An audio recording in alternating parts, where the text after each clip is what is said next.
आदाब, नमस्कार नाजरीन, खैर मकदम है आपका प्रोग्राम किताब कायनात के इस शुमारे में, जहां हम बात करते हैं किताबों की, किताबों के मुताले की, किताबों की अहमियत की। किताबें वो हैं जो हमें हमारी सक़ाफ़त, हमारे अदब, हमारी तहज़ीब से हमें जोड़ती हैं। किताबें वो हैं जो हमें बांध कर रखती हैं। किताबों में अदब भी है, किताबों में फ़नून लतीफ़ा भी हैं, और ये एक हिसार किए होती हैं किताबें, और हम इनसे जुड़ते जाते हैं। और किताब के मुताले का फ़ायदा ये है कि दिलचस्पी पैदा होती है और हमें ढेर सारी मालूमात हासिल होती है, जिससे हमारा मुस्तक़बिल रोशन होता है, जिससे हम तरक्की के ज़ीने चढ़ते हैं। आज जिस किताब पर हम गुफ्तगू करने जा रहे हैं वो है अली सरदार जाफ़री, हयात और तख्लीक़ी जिहाद। प्रोफ़ेसर अली अहमद फ़ातमी की ये किताब है। अली सरदार जाफ़री का नाम ज़ाहिर है किसी तारीफ़ का मोहताज नहीं। एक अच्छा शायर, तरक्की पसंद तहरीक का अलंबरदार, गरीबों की आवाज़, मज़लूमों की आवाज़, ये है अली सरदार जाफ़री की शायरी। इस किताब पर यानी अली सरदार जाफ़री, हयात और तख्लीक़ी जिहाद पर गुफ्तगू करने के लिए हमारे साथ प्रोफ़ेसर मोहम्मद काज़िम साहब हैं। आप दिल्ली यूनिवर्सिटी में तदरीस की खिदमत अंजाम देते हैं और आप एक मुसन्निफ़ हैं। गुफ्तगू का आगाज़ करते हैं। प्रोफ़ेसर अली अहमद फ़ातमी साहब का एक छोटा सा मुख्तसर तारुफ़ हो जाए और फिर इस किताब पे आते हैं सर। देखिए, अली अहमद फ़ातमी साहब और अली सरदार जाफ़री साहब, इन दोनों का बहुत गहरा रिश्ता है। दोनों का फ़िक्री रिश्ता भी है और ज़ाती रिश्ता भी है। फ़िक्री रिश्ता इस तरह से है कि अली सरदार जाफ़री तरक्की पसंद तहरीक के अलंबरदारों में थे और अली अहमद फ़ातमी साहब तरक्की पसंद फ़िक्र के मालिक हैं। और अली अहमद फ़ातमी साहब भी तारीफ़ के मोहताज नहीं हैं। उन्होंने फ़िक्शन पर बहुत अच्छे काम किए हैं। उनकी तहरीर हम सब के लिए, तालिब इल्मों के लिए एक तरह से रहनुमाई का काम करता है। उसी तरह से शायरी पर बहुत अच्छा काम किया है उन्होंने, फ़िराक़ पर बहुत अच्छा काम है उनका, जोश पर बहुत अच्छा काम है उनका, अकबर पर बहुत अच्छा काम है उनका। और सबसे बड़ा काम जो उन्होंने ये किया है कि अली सरदार जाफ़री की कुल्लियात मुरत्तब की है उन्होंने, जो शाये हो चुकी है। और अली सरदार जाफ़री के हवाले से अली अहमद फ़ातमी, यह किताब लिखने का हक़ अली अहमद फ़ातमी साहब को ही पहुँचता था, इसलिए कि वो फ़िक्री सतह पर और ज़ाती सतह पर भी अली सरदार जाफ़री से बख़ूबी वाकिफ़ थे, बहुत अच्छी तरह से वाकिफ़ थे, उनके फ़न से भी वाकिफ़ थे। तो अली अहमद फ़ातमी साहब ने ये अली सरदार जाफ़री, हयात और तख्लीक़ी जिहाद, ये किताब उन्होंने लिखी है। किताब की शुरुआत शायद उनकी बायोग्राफ़ी से उनकी। अब ये देखें कि इस किताब को अगर देखें, अगर सरदार जाफ़री को ही अगर हम देखें तो एक ऐसी शख्सियत है कि जो उत्तर प्रदेश के एक छोटी सी जगह बलरामपुर में पैदा हुए, इब्तदाई तालीम वहीं हासिल की, फिर छोड़ दिया पढ़ाई, फिर अलीगढ़ भेज दिया गया, अलीगढ़ में फिर नहीं पढ़ पाए, फिर वो दिल्ली आए, अलीगढ़ में वो तलवा की तहरीक से वाबस्ता हुए, वहाँ से निकाल दिए गए, फिर दिल्ली आए, दिल्ली से फिर लखनऊ पहुँचे। जब वो लखनऊ पहुँचे तब उनकी असल में फ़िक्री बालिदगी शुरू हुई, चूँकि तरक्की पसंद तहरीक के अलमबरदार उस ज़माने में लखनऊ में थे। वो सज्जाद ज़हीर हों, वो सिब्त हसन हों, वो एहतशाम हुसैन हों, वो रज़िया सज्जाद ज़हीर वहाँ थीं। तो ये तमाम लोगों का एक तरह से वो मरकज़ हुआ करता था। तो वहाँ उनकी फ़िक्री बालिदगी हुई और उस ज़माने में बलरामपुर में ही जब थे तो बहुत कम उम्री में उन्होंने अफ़साने लिखने शुरू किए। 15-16 साल की उम्र में अफ़साने लिखे उन्होंने। और ये भी फ़ातमी साहब ने इसी किताब में लिखा है कि उसी उम्र में, यानी वो मसलक से जो उनका ये था कि शिया थे, तो उन्होंने ख़ुद भी लिखा सरदार जाफ़री ने, और अली अहमद फ़ातमी साहब ने भी जो इस किताब को एक महवर बनाया है इस किताब के लिखने का। वो 4 अहम किताबें हैं जो इनके मरकज़ हैं, जो इनके रेफरेंसेस में हैं।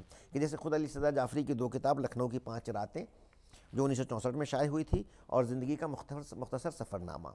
दूसरी एक बहुत अहम किताब है रुदाद चमन वहीद हमीद अख्तर साहब की।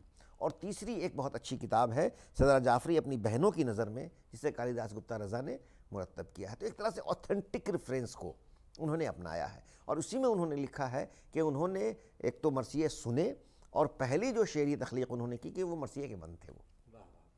तो वो एक तरह से जो उनकी फ़िक्र बालिदा हुई थी सरदार जाफ़री की, और लखनऊ में जो परवान चढ़ा वो फिर بمبئی میں جا کر کے ابتدا میں اختر الایمان اور دوسرے لوگوں کی طرح فلموں کے اسکرپٹ اور گیت لکھنے کا سلسلہ شروع کیا، لیکن وہ پھر اس میں کامیاب نہیں ہوئے۔ اب بات کرتے ہیں سر کہ ترقی پسند تحریک اور ترقی پسند تحریک سے علی سردار جعفری کی شاعری اور ان کی فکر کا میل، اور وہ کس طرح سے ان کی شاعری میں وہ تحریک آئی۔ بالکل، اب جیسا کہ میں عرض کر رہا تھا کہ انہوں نے شاعری کی ابتدا مرثیے سے کی، تو ایک طرف وہ بچپن میں جو شاعری کر رہے ہیں، جس وقت ابھی ان کی فکر بالیدہ نہیں ہوئی ہے، ابھی وہ لکھنؤ نہیں آئے ہیں، اس زمانے کی وہ مرثیے کا ایک بند جیسے ان کا دیکھیں کہ وہاں بھی یہ وہ کہتے ہیں کہ بچپن سے ہی چیزیں جو فکر میں آتی ہیں، کہ وہاں بھی وہ فکر ہے کہ مرثیے کا ایک بند دیکھیں کہ آتا ہے کون شمع امامت لیے ہوئے، اپنی جلوں میں فوج صداقت لیے ہوئے، ہاتھوں میں جام سرخ شہادت لیے ہوئے، لب پہ دعائے بخشش امت لیے ہوئے، اللہ رے حسن فاطمہ کے مہتاب کا، ذروں میں چھپتا پھرتا ہے نور آفتاب کا۔ کہ ایک طرف یہ مرثیہ انہوں نے کہا، اور جب وہ ترقی پسند فکر سے وابستہ ہوتے ہیں اور وہاں جب وہ آتے ہیں تو وہاں کس طرح سے وہ فکر بالیدہ ہوتی ہے کہ عوام کے لیے، لوگوں کے لیے، مزدوروں کے لیے، جفاکش کے لیے، وہ دبے کچلے لوگوں کے لیے، کہ وہ یہ کہتے ہیں کہ وہ میں اگر چلا بھی گیا تو پھر یہ فکر آئے گی، اور وہ اس فکر کی ترقی پسند تحریک کی فکر جو تھی، ترقی پسند فکر جو تھی، اس کی نمائندگی یہ 5 مصرے کرتے ہیں کہ وہ دیکھیں کہ لیکن میں یہاں پھر آؤں گا، بچوں کے دہن سے بولوں گا، چڑیوں کی زباں سے گاؤں گا، میں پتی پتی کلی کلی اپنی آنکھیں پھر کھولوں گا۔ تو یہ شاعری جو انہوں نے کی، اور اس شاعری کا اور ان کی اس فکر کا بہت اچھے سے علی احمد فاطمی صاحب نے اس کتاب میں محاکمہ کیا ہے۔ اچھا سر، ایک سوال یہ کہ علی سردار جعفری صاحب کی شاعری میں وہ جو ایک تحریک کا رنگ ملتا ہے، یا کہ جو ایک غم و غصے کا ایک رنگ ملتا ہے، اس کے علاوہ جو ان کی شاعری میں کیا رومانیت ہے؟ بالکل، ان کی شاعری میں رومان ہے، ان کی شاعری میں جمال ہے، ان کی شاعری کا وہ عشق جو ہے وہ ایک دو جسموں والا عشق تو نہیں ہے، دو گوشت پوشت کے آدمی کا عشق تو نہیں ہے، لیکن ایک فکر سے عشق ہے، وہاں بھی جمال ہے وہ، اور وہ عشق جو ہے ان کے یہاں کے ہے، وہ جمال بھی ان کے یہاں ہے، کہ جیسے یہ دیکھیں کہ یہاں کہ میر و غالب کو بھی سامنے رکھتے ہیں، اور چونکہ ان کی شاعری سے وہ بہت متحرک تھے، ان کی شاعری کو بہت جذب کیا تھا انہوں نے اپنے اندر، کہ یہ 3 شعر دیکھیں ان کے، کہ یہاں تحریک بھی نظر آئے گی، جمال بھی نظر آئے گا، اور ہماری کلاسیکی ہماری روایت بھی نظر آئے گی ان 3 اشعار میں جو فاطمی صاحب نے ہی پیش کیا ہے، کہ زمانے کا ستم ہر دم رہا ہے رازداں اب میرا، بھرا ہے ایسے ہی کانٹوں سے سارا گلستاں میرا۔ واہ! کہ یہ جو لفظیات ہیں پرانے ہمارے، یا اس کو نئے معنوں میں کس طرح سے پیش کیا انہوں نے، یا پھر 2 شعر دیکھیں کہ زمانے بھر میں تنہا رازداں ہوں لذت غم کا، زمانے بھر میں تنہا رازداں ہوں لذت غم کا، سراپا درد ہو کر بھی ہوں درما سارے عالم کا۔ کبھی کہاں کوئی انقلاب نہیں ہے، کوئی زندہ باد نہیں ہے، کوئی شور نہیں ہے، لیکن یہاں بہت ہی ذوق جمال کو سامنے رکھتے ہوئے، ان چیزوں کو سامنے رکھتے ہوئے اپنی فکر کو کہا ہے اس غزل میں۔ درد ہے اس میں، جی درد ہے اس میں۔ یا پھر دیکھیں کہ حقیقت سے میری کیوں بے خبر دنیائے فانی ہے، حقیقت سے میری کیوں بے خبر دنیائے فانی ہے، بغاوت میرا مذہب میرا مسلک نوجوانی ہے۔ تو علی احمد فاطمی صاحب نے جو ایک دوسرا زاویہ فکر، دوسرا نظریہ پیش کیا ہے دیکھنے کا، علی سردار جعفری کو دیکھنے کا، وہ اس چیز میں کھل کر سامنے آ رہا ہے۔ جی بالکل، اور اب تک جیسے یہ ہے کہ ہم لوگ علی سردار جعفری کو ایک شاعر کی حیثیت سے، ایک تحریک کے آدمی کی حیثیت سے جانتے ہیں، لیکن علی سردار جعفری ایک بہت اچھے تنقید نگار بھی ہیں، اس حیثیت سے بھی کم لوگوں نے دیکھا ہے۔ جیسے ترقی پسند تحریک پر جو ان کی کتاب ہے، مارکۃ الآراء کتاب ہے، وہ اس طرح سے اس نظریے سے ترقی پسند کو نہیں دیکھا ہے، اور انہوں نے جینوئن فنکاروں پر اور جو چیزیں سامنے رہی ہیں ان کو رکھ کر انہوں نے اس کتاب کو لکھا ہے۔ تو نظم کے شاعر تھے سر علی سردار جعفری، تو ان کے نظم کے حوالے سے بھی اس کتاب میں کچھ ان کی نظموں کے جیسے نمونے دیکھے کہ ایک نظم ان کی ہے خاموشی، اس کے کچھ ایک بند انہوں نے پیش کیے ہیں کہ خاموشی خواب بھی ہے، درد کا احساس بھی ہے، شمع بھی دل کے اندھیرے کے لیے، حرف جو لب سے تراشے نہ گئے، ذائقہ جن کا زبانیں کبھی چکھا ہی نہیں، بلبلیں ہیں جو تمنا کے چمنزاروں میں، رنگ آئے گا تو مصروف ترنم ہوگی، آج وہ حرف ہے بس حرف ہی حرف، نہ تیرا شیوا نہ فرمودہ، روا روح کے تار پر مضراب کا رقص، شوق کا نغمہ بے صوت و صدا۔ جی تو یہ نظم ہے ان کی، اور اس طرح سے ایک اور نظم ہے شعور کا، شعور، اس کا ایک چھوٹا سا یہ بند ہے کہ یہ دیکھیں، یہ مشرق و مغرب شمال و جنوب پست و بلند، یہ مشرق و مغرب شمال و جنوب پست و بلند، لہو میں غرق ہیں اور شش جہات کا آہنگ، زمیں کی پینگ طلوع نجوم و شمس و قمر، غروب شام زوال شب و نمود سحر، تمام عالم رانائی بزم برنائی، کنول کی طرح کھلے ہیں لہو کے جھیلوں میں ایک نقطۂ سر کائنات وہم و شعور۔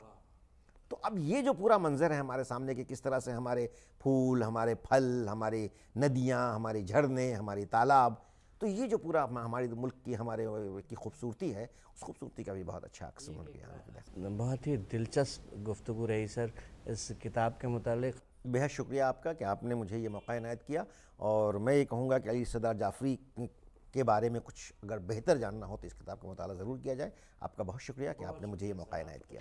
تو ایسی کتابیں ہیں اور آپ ضرور ان کا مطالعہ کیجئے، اور کہتے ہیں کہ زندہ شخصیات، زندہ کرداروں کو ہم دیکھتے ہیں تو ان سے بھی زندگی ملتی ہے، زندگی میں ایک نیا جوش آتا ہے۔ تو اسی کے ساتھ ہی پروگرام کے اس حصے کا اختتام کرتے ہیں۔ گولڈی میٹ مٹن مسالے، جو آپ کے ہاتھ کا مٹن کھائے زندگی بھر آپ کا ہو جائے۔ جہاں جائے رشتہ بنائے گولڈی مسالے۔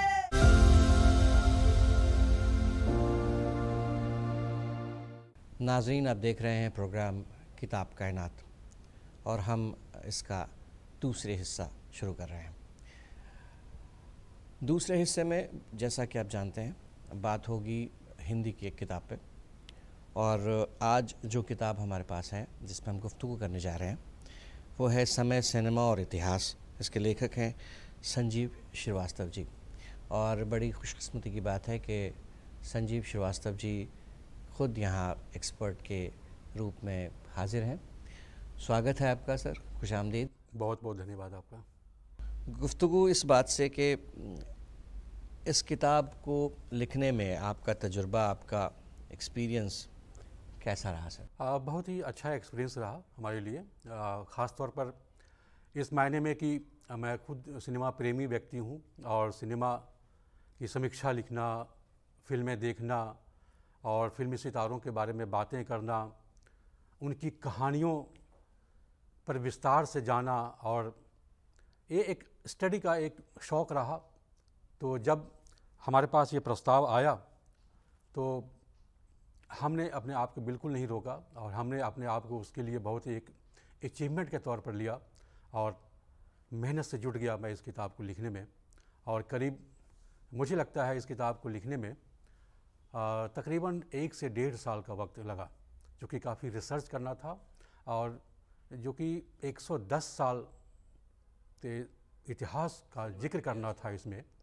تو یہ اپنے آپ میں آسان نہیں تھا کہ کئی ساری کتابیں پڑھنی ہوتی تھی، کئی ساری کتابیں ہم نے منگوائی، کئی سارے پرکاشکوں سے سمپرک سادھا، کئی لائبریری میں گیا، میں بہت ساری پرانی فلمیں دیکھی، پرسنالٹیز کے بارے میں ادھین کیا، پھر اس کے بعد تب اس کتاب کو ایک روپ ریکھا دینے کی کوشش کی۔ سر جیسے کہ میں نے بھی اس کتاب کو پڑھا، دیکھا، یہ کہ پورا سینما کا اتہاس ہے۔ سر پارسی تھیٹر کا کیا پربھاؤ شروعاتی دنوں میں سینما پر تھا؟ پارسی تھیٹر کا پربھاؤ یہ تھا کہ پارسی تھیٹر کا پربھاؤ سمجھنے سے پہلے مجھے لگتا ہے کہ پارسی تھیٹر کو سمجھنا چاہیے کہ پارسی تھیٹر آخر تھا کیا۔ پارسی تھیٹر کا مطلب یہ تھا کہ جو آج ہم اس کو بہت آسانی سے سمجھیے، سرل بھاشا میں سمجھیے، کہ آج جب ہم مین اسٹریم کی فلمیں دیکھتے ہیں تو جو اس میں میلو ڈرامہ ہے، ریئلٹی اس میں کم ہوتی ہے، لیکن اسے ایک فینٹسائز طور پر اسے ہم دکھاتے ہیں، اسے لارج اسکیل پر دکھانے کی کوشش کرتے ہیں تاکہ لوگوں کو اس کا منورنجن بھی ہو، وہ انٹرٹین بھی کر سکے اور لوگوں کو एक तरह से एजुकेट भी कर सके और कहीं न कहीं वो कल्चर से भी जोड़ कर रखे। तो पारसी थिएटर जो उस वक्त आया वो अंग्रेज़ों की एक तरह से देन थी। अंग्रेज़ जब हिंदुस्तान आए तो यहाँ उससे पहले हिंदुस्तान में नौटंकियाँ हुआ करती थी, नौटंकी होती थी और की शक्ल जो है वो उन्होंने नौटंकी को, उस नौटंकी को उन्होंने अपने यहाँ का जो वेस्टर्न थिएटर था उस नौटंकी को उन्होंने वेस्टर्न थिएटर और यहाँ की नौटंकी दोनों के मिला कर के एक तीसरी चीज़ बनाई और वो मतलब हुआ उसका पारसी थिएटर। तो वो चूँकि उसकी वजह ये थी, संक्षेप में मैं बता हूँ, उसकी वजह ये थी कि जो यहाँ की नौटंकी थी वो अंग्रेज़ों को ठीक से एंटरटेन नहीं कर पा रही थी, उनको ठीक से समझ में नहीं आता था और उनको ये लगता था कि अगर हम वेस्टर्न थिएटर यहाँ पर ज्यों को त्यों दिखाएंगे तो शायद यहाँ के लोग उसको नहीं समझ पाएंगे। इसलिए यहाँ की नौटंकी और वहाँ के वेस्टर्न थिएटर दोनों के मिला कर के उन्होंने एक पारसी थिएटर बनाया जिसका इम्पैक्ट आगे जा कर के सिनेमा पर दिखाई दिया। जो मेन स्ट्रीम के आज फिल्में देखते हैं आप, वो पारसी थिएटर का अभी भी प्रभाव है। अच्छा सर, ये स्वर्ण युग, सिनेमा का स्वर्ण युग, इस पर कुछ प्रकाश डालें सर। स्वर्ण युग हम कहते हैं ख़ास तौर पर जो 50 का दौर था, सन 50 से लेकर के 60-65 का जो दौर था, जिस दौर में देवानंद, जिस दौर में दिलीप कुमार, जिस दौर में राज कपूर, नरगिस, मीना कुमारी, मधुबाला, ऐसे जो आर्टिस्ट हमारे सामने हुए, महबूब खान, बिमल रॉय, ऐसे गुरुदत्त, इस तरह के जो हमारे साथ सामने फिल्मकार सामने आए और उन्होंने जो फिल्में दी, वे फिल्में आज भी क्लासिक कही जाती हैं। उनका मुकाबला उसके बाद की तमाम उसके बाद के जो एरा आए, उनके बाद जो तमाम फिल्में बनी, उनका मुकाबला करने वाली फिल्में नहीं हुई। वह एक तरह से क्लासिक एरा कहलाया। इसीलिए हम उसको, चूँकि उस एरा के मुकाबला करने वाली हमने कोई फिल्म बनाई नहीं, कोई हमारे पास कोई फिल्म मेकर आए नहीं, कोई ऐसे आर्टिस्ट आए नहीं, तो उसको हम लोग गोल्डन एरा कहते हैं। सर एक चैप्टर है इसमें, एक बाब है सुर, संगीत और शोर, इसमें आप क्या कहना चाहते हैं?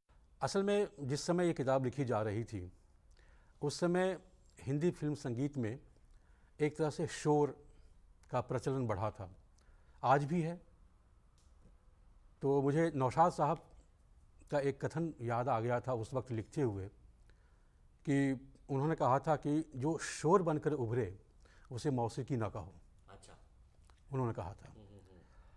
और ये बात उन्होंने बहुत पहले कही थी, मुझे लगता है शायद 90 के दशक के आसपास कही थी, जिस समय बहुत सारे संगीतकार की बहुत ही ऐसे संगीत सामने आ रहे थे जिसमें बहुत लाउडनेस होती थी।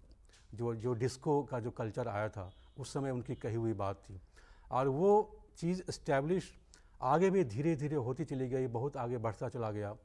और आज के दौर में देखिए जो संगीत हमारे पास है उसमें सुर कम है, शोर ज़्यादा है। तो इस चैप्टर में जो हमने जिक्र करने का प्रयास किया है वो ये है कि जिस वक्त संगीत आया, पहला संगीत कब शुरू हुआ, फिल्मों में सबसे पहले संगीत कब आया, वहाँ से लेकर के शोर तक, इसीलिए सुर और शोर की बात की गई है इसमें। अच्छा सर, इसमें एक चैप्टर ये भी है कि व्यवसायीकरण, यानी कि क्या इससे पहले शुरुआत से ही सिनेमा व्यावसायिक नहीं था? नहीं, सिनेमा व्यावसायिक रहा है, लेकिन जैसे हम गोल्डन एरा की बात करते हैं, अभी आपने जिक्र किया ना गोल्डन एरा, आखिर हम कहते क्यों है? इसीलिए गोल्डन एरा हम कहते हैं उसको कि जो भी फिल्म मेकर्स हमारे थे उस वक्त, उन सब के भीतर कहीं न कहीं एक सिनेमा को लेकर जुनून था। मुग़ल आज़म अगर बनी तो मुग़ल आज़म को अगर व्यावसायिक दृष्टिकोण से अगर बनाने की इच्छा रही होती कि आसिफ साहब को, तो शायद 2-3 साल में बना देते, 1 साल के भीतर बना देते। क्यों इतना लंबा वक्त लगा? मदर इंडिया उस तरीके से क्यों बनाई गई? ऐसी तमाम फिल्में हैं। राज कपूर जो फिल्म थी मेरा नाम जोकर, संगम, शैलेंद्र की फिल्म तीसरी कसम, ये सब उसी दौर की फिल्में हैं। तो क्या आप ये कहना चाहते हैं कि अगर व्यावसायीकरण पहले से होता तो ये फिल्में जल्दी बन जाती? یا کہ پیسے کی कहने का कमी मेरा हो? मतलब ये है कि व्यावसायिक चूँकि उसमें पैसा अगर लगता है किसी भी फिल्म में, तो पैसा निकालना भी तो प्राथमिकता है। अगर पैसे नहीं निकलेंगे तो आर्टिस्ट को पैसे फिर कहाँ से मिलेंगे? जो डायरेक्टर है, आर्टिस्ट है, और जो जितने टेक्नीशियंस होते हैं उनको पैसे फिर कहाँ से मिलेंगे? वह फिर प्रोफेशन कैसे बनेगा? इसके लिए व्यवसायीकरण इससे ज़रूरी था। व्यावसायीकरण। लेकिन मेरा कहने का आशय ये था, उस वक्त जो फिल्में बनती थी, उस समय जो हमारे फिल्म मेकर्स थे वो जुनूनी थे। उनकी पहली प्राथमिकता थी कि हम जो बनाना चाहते हैं, जैसा बनाना चाहते हैं, वो फिल्म हमें वैसी बनानी है।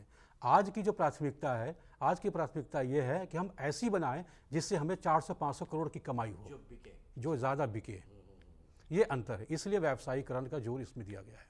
बहुत बहुत शुक्रिया सर, आपकी इस किताब पर जो मैंने भी पढ़ी है, और इसमें बहुत कुछ है जानने को, और फिल्मी हस्तियों की जीवनियाँ भी हैं, और उसी के माध्यम से आपने इस 100 साल का लंबा सिनेमा का इतिहास बताने की कोशिश की है। संजीव श्रीवास्तव जी, आपका बहुत बहुत शुक्रिया, आप हमारे प्रोग्राम में आए और इस किताब पर गुफ्तगू हुई, और बहुत सारी बातें, और बल्कि ये पूरा दस्तावेज़ ही है सिनेमा का, और फिल्म के स्टूडेंट्स या वैसे लोग जो कि सिनेमा में दिलचस्पी रखते हैं, फिल्म में दिलचस्पी रखते हैं, उनके लिए तो बड़ी अच्छी, ज़रूरी, दिलचस्प किताब है ये।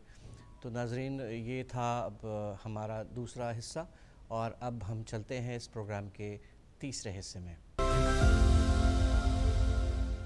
अब खुशी है ना कोई दर्द रुलाने वाला। हिंदुस्तानी अदब के मेहमार निदा फाजली। निदा फाजली का शुमार 60 के बाद उभरने वाले जदीदियत के नुमाइंदा शोरा में होता है। उन्होंने जदीद आहद के मसाइल और मौज़ूआत को फ़नी हुनरमंदी के साथ अपनी शायरी में पेश किया है। निदा फाजली के यहाँ ज़िंदगी की मसरूफ़ियत, हिजरत, नक़ल मकानी, महरूमी और इक़दार की शिकस्त और रेख्त को शिद्दत के साथ महसूस किया जा सकता है। निदा फाजली दिल्ली में पैदा हुए। उनके वालिद मुर्तज़ा हसन रेलवे में मुलाजमत की वजह से ग्वालियर में मुक़ीम थे। चुनांचे निदा के इब्तदाई अय्याम ग्वालियर में गुजरे। यही वो ज़माना था जब तक़सीम का सानहा रोनुमा हुआ। निदा फाजली का पूरा कुंबा पाकिस्तान हिजरत कर गया, लेकिन उन्होंने यहीं रहना गवारा किया। घर के लोगों से बिछड़ने के बाद निदा ने कस्बे माश के लिए मुंबई का रुख किया और ज़िंदगी की आखिरी सांस तक यहीं मुक़ीम रहे। निदा फाजली का असल नाम मुक्तदा हसन था, लेकिन शायरी की दुनिया में निदा के नाम से जाने जाते थे। उन्होंने आम इंसान के दुख दर्द को सादा और आम फहम ज़बान में इंतहाई फ़नकारी के साथ पेश किया। जदीदियत से ज़हनी हमाहंगी के बावजूद निदा ने खालिस हिंदुस्तानी ज़बान में शायरी की। उनके यहाँ मुश्किल अल्फाज, नामानूस तराकीब और मुबहम तशबीहात और इस्तिआरात ढूंढने से भी नहीं मिलेंगे। वक्त के साथ है मिट्टी का सफ़र सदियों से, किसको मालूम कहाँ के हैं किधर के हम हैं। साहिल की गीली रेत पे बच्चों के खेल सा, हर लम्हा मुझ में बनता बिगड़ता हुआ सा कुछ। गुजरो जो बाग से तो दुआ मांगते चलो, जिस पे खिले हैं फूल वो डाली हरी रहे। यहाँ किसी को कोई रास्ता नहीं देता, मुझे गिरा के अगर तुम संभल सको तो चलो। निदा फाजली की तबीयत में एक तरह की दर्दमंदी और मासूमियत थी। यही मासूमियत उनकी शायरी में भी दर आई है। बच्चों को बुनियाद बनाकर उन्होंने जो अशार कहे हैं, उनमें भी एक तरह की सादगी और बेसाख्तगी पाई जाती है। घर से मस्जिद है बहुत दूर, चलो यूं कर लें, किसी रोते हुए बच्चे को हंसाया जाए। ऐ शाम के फरिश्तों जरा देख के चलो, बच्चों ने साहिलों पे घरोंदे बनाए हैं। निदा फाजली अपने दोहों की वजह से बहुत मशहूर हैं। शेरी महफिलों और मुशायरों में उनके दोहे काफ़ी पसंद किए जाते थे। उनके दोहे भी आम इंसान के जज्बात और एहसासात से पूरी तरह हम आहंग है। बच्चा बोला देख कर मस्जिद आली शान, अल्लाह तेरे एक को इतना बड़ा मकान। सातों दिन भगवान के क्या मंगल क्या पीर, जिस दिन सोए देर तक بھوکا رہے فقیر۔ میں رویا پردیس میں بھیگا ماں کا پیار، دکھ نے دکھ سے بات کی بن چٹھی بن تار۔ سیدھا سادہ ڈاکیا جادو کرے مہان، ایک ہی تھیلے میں بھرے آنسو اور مسکان۔ ندا فاضلی ایک مشہور شاعر اور کامیاب نغمہ نگار تھے۔ انہوں نے 1 درجن سے زائد فلموں کے نغمے لکھے، جن میں سرفروش، تمنا، رضیہ سلطان، آہستہ آہستہ، آپ تو ایسے نہ تھے، نا خدا، کنواری بہو، جائیداد اور ایک نیا راستہ قابل ذکر ہیں۔ ندا فاضلی بلا کا تخلیقی ذہن رکھتے تھے۔ شاعری اور نثر دونوں میں انہیں دسترس حاصل تھی۔ وہ ایک اچھے شاعر بھی تھے اور بہترین نثر نگار بھی۔ شاعری اور نثر میں 1 درجن سے زیادہ کتابیں ان کی تخلیقی ہنرمندی کی دلیل ہیں۔ لفظوں کا پل، مور ناچ، آنکھ اور خواب کے درمیان، کھویا ہوا سا کچھ، شہر تو میرے ساتھ چل، زندگی کی طرف، شہر میں گاؤں، کچھ اور، سب کا ہے ماہتاب۔ ندا فاضلی کے شعری مجموعے ہیں ملاقاتیں، دیواروں کے بیچ، دیواروں کے باہر، چہرے اور دنیا میرے آگے، ان کی نثری کتابیں ہیں۔ ندا فاضلی کی تخلیقی عظمت کے اعتراف میں انہیں بہت سے اعزازات سے سرفراز کیا گیا، جن میں پدم شری، ساہتیہ اکادمی ایوارڈ اور غالب ایوارڈ قابل ذکر ہیں۔ ندا فاضلی نے 8 فروری 2016 کو ممبئی میں آخری سانس لی۔ ان کا جسمانی وجود دنیا سے ضرور اوجھل ہو گیا، لیکن ان کا علمی اور تخلیقی وجود کبھی معدوم نہیں ہوگا، کیونکہ ان کا تعلق شعر و ادب سے انتہائی گہرا تھا، جس کا رشتہ قلم و کرتاس اور کتاب سے استوار ہو جائے وہ مر کر بھی امر ہو جاتا ہے۔ ندا فاضلی اپنی تخلیقی رفعت اور شعری عظمت کے سبب اپنے چاہنے والوں کے دلوں میں ہمیشہ زندہ رہیں گے۔